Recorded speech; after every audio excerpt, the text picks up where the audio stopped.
महुआ news, सच के सिवा कुछ नहीं। क्या गोड्डा में राष्ट्रीय जनता दल के पारंपरिक वोट बैंक में सेंध लगनी शुरू हो गई है? क्या मंत्री संजय प्रसाद यादव का जनाधार कमजोर पड़ रहा है? ये सवाल इसलिए उठ रहे हैं क्योंकि दावा किया जा रहा है कि गोड्डा नगर अध्यक्ष सुशील रमाणी समेत बड़ी संख्या में लोग झारखंड मुक्ति मोर्चा यानी जेएमएम का दामन थामने की तैयारी में है। इतना ही नहीं, दावा तो यहां तक किया जा रहा है कि करीब 35,000 चंद्रवंशी समाज के लोग एक साथ जेएमएम में शामिल हो सकते हैं। हालांकि इन दावों पर जेएमएम संगठन ने अलग रुख अपनाया है। आखिर पूरा मामला क्या है, आइए आपको समझाते हैं। दरअसल 5 जुलाई को गोड्डा के एक निजी होटल में चंद्रवंशी समाज की एक अहम बैठक हुई। इस बैठक में देवघर से चंद्रवंशी समाज के राष्ट्रीय उपाध्यक्ष राहुल चंद्रवंशी सहित जिले के अलग अलग प्रखंडों से बड़ी संख्या में समाज के प्रतिनिधि भी मौजूद रहे। बैठक के बाद दावा किया गया कि समाज सेवी मुकेश रमाणी के नेतृत्व में गोड्डा जिले का चंद्रवंशी समाज झारखंड मुक्ति मोर्चा की सदस्यता ग्रहण करेगा। खबर है कि 12 जुलाई को हजारों समर्थकों के साथ सदस्यता ग्रहण करने की तैयारी की जा रही है। समाज के प्रतिनिधियों का कहना है कि वर्षों से अलग अलग राजनीतिक दल चुनाव के समय उनके वोट तो लेते रहे, लेकिन समाज को राजनीतिक भागीदारी और सम्मान नहीं मिला। उनका कहना है कि अब समाज सिर्फ वोट बनकर नहीं रहना चाहता, बल्कि राजनीति में अपनी प्रभावी हिस्सेदारी चाहता है। अगर वास्तव में इतनी बड़ी संख्या में लोग एक साथ किसी दल में शामिल होते हैं तो इसका असर सिर्फ सदस्यता अभियान तक सीमित नहीं रहेगा, बल्कि गोड्डा की सामाजिक और राजनीतिक तस्वीर भी बदल सकती है। आपको बता दें कि गोड्डा विधानसभा क्षेत्र में चंद्रवंशी समाज को प्रभावशाली समुदायों में गिना जाता है। कई चुनावों में इस समाज की भूमिका निर्णायक रही है।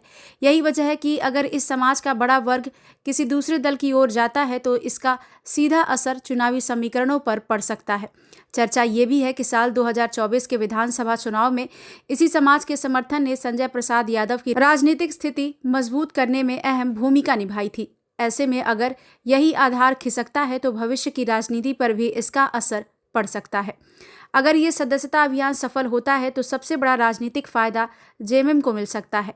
अब तक गोड्डा में जेएमएम संगठनात्मक रूप से अपेक्षाकृत कमजोर माना जाता रहा है, जबकि आरजेडी और कांग्रेस की मौजूदगी ज्यादा प्रभावी रही है।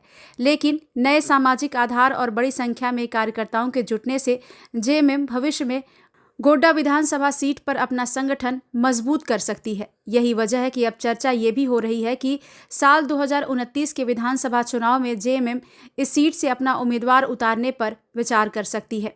इसी बीच समाज के प्रतिनिधियों ने दावा किया कि मंत्री सुदिव्य कुमार सोनू की मौजूदगी में 12 जुलाई को ये बड़ा सदस्यता अभियान होगा और हजारों लोग जेएमएम में शामिल हो जाएंगे।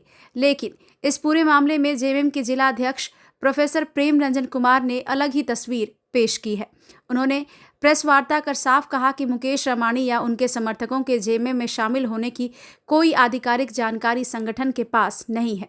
उन्होंने कहा कि पार्टी में सदस्यता लेने की एक तय प्रक्रिया होती है। किसी भी व्यक्ति के शामिल होने से पहले वार्ड, पंचायत, प्रखंड या नगर समिति स्तर पर आवेदन, उसकी अनुशंसा, जिला समिति की मंजूरी और केंद्रीय नेतृत्व को सूचना देने जैसी औपचारिकताएं पूरी की जाती हैं। उनके मुताबिक मुकेश रमाणी के मामले में अभी तक ऐसी कोई प्रक्रिया शुरू नहीं हुई है।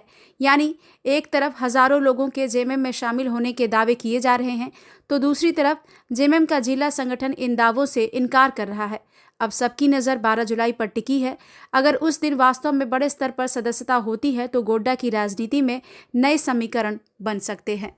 ब्यूरो रिपोर्ट, महुआ न्यूज। महुआ न्यूज, सच के सिवा कुछ